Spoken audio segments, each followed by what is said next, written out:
Des machines silencieuses. Depuis une semaine, ce conserveur ne reçoit plus aucune livraison de volailles.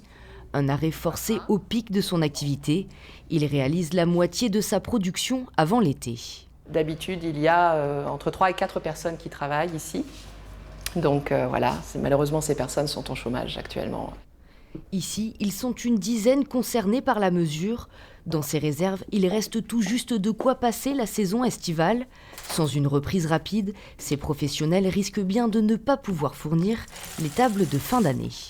C'est très compliqué à vivre parce que justement, on avait des plannings de fabrication, des livraisons qui étaient prévues depuis longtemps. C'est mon mari qui s'occupe de cette partie-là.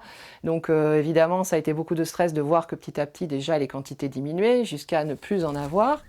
En Dordogne, près de 600 000 volailles ont été abattues depuis le début de l'épizootie, soit près de 1500 tonnes. Une perte colossale pour toute la filière, bien supérieure à celle subie en 2016. La différence fondamentale, c'est que cette année, en fait, l'approvisionnement en canetons est très impacté par la grippe aviaire. C'est une crise qui est dans le temps long, ça veut dire qu'elle va s'installer vraiment sur plusieurs mois.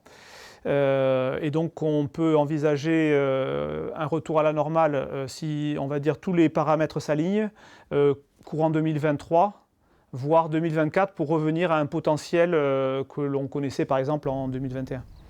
Malgré des claustrations imposées dans 140 communes du département, la grippe aviaire continue de gagner du terrain. 58 foyers sont désormais identifiés, c'est 2 de plus que la semaine dernière.